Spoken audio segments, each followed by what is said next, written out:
Alright, so my name is Pradula Sham, and for my second interaction with my partner Kevin, we went salsa dancing, hosted by the MSU Salsa Club. So our first interaction, we went to an Indian restaurant, and we had Indian food for the first time, and it went really well, and so I was really excited about this one. We talked a lot about my culture on our last interaction, and so it was really great to get to learn about his and change. I was pretty nervous when we first decided to go salsa dancing because I'm not much of a dancer. I've never salsa danced, and so I didn't really know what to expect. What was I supposed to wear? And so I just felt very self-conscious, and I didn't nervous about making a fool of myself. But he has been salsa dancing. He really knows how to, so he was really encouraging and just kind of telling me like what kinds of things I could expect, and that definitely helped ease some of my nerves. We decided to go salsa dancing because it's something that he's been doing since he was really little, and so it was a good way for me to kind of learn about his culture, rather than doing food again like we did last time. We thought we'd do something active so that we could really get on our feet. And well, salsa club or salsa night happens every Wednesday, so it was just the most convenient way to learn about his culture. So when we first got there, again, I was pretty nervous about the whole thing. I think I was definitely kind of being a little shy and reserved because I didn't know, not so much like what to say because I feel like we broke that barrier, but more just how to act.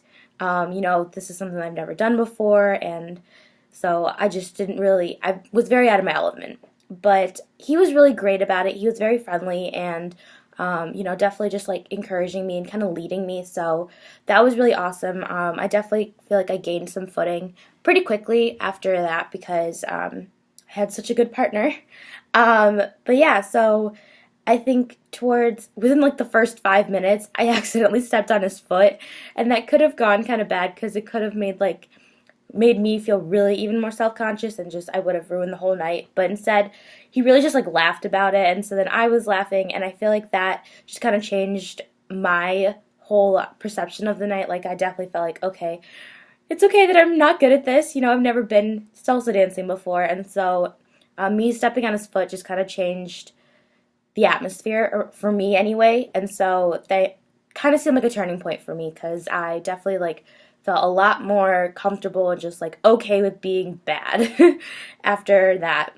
But yeah, we were just a lot more relaxed, and I feel like we were more open because after that, we were dancing, and we were also just talking more. He was telling me a lot about where he learned how to dance, growing up with a really big family and stuff, and how dancing has been a big part of his life, and so he definitely opened up a lot more. And I feel like once I calmed down and was no longer being super self-conscious, the conversation flowed a lot easier, and we were just able to move forward with the night. And definitely last time at our dinner, I had that fear of being judged if he didn't like the food, and I feel like at this time I was again nervous about either not being good or not accepting salsa dancing or just insulting him in some way, or if maybe he was nervous about me not liking it and him being judged about that. But so I feel like at first that was there, but then once we broke the ice and started dancing and laughing and stuff, that same atmosphere that was at dinner last time was here again, and we were just very open with one another and excited to learn about one another. And I had a great time. I learned a ton about how to salsa dance, and then I listened to a lot of great music and just learned a lot about his life. He definitely grew up a lot differently than I did. I grew up in a typical 4-person home, pretty Americanized, though I definitely had some Indian aspects to it.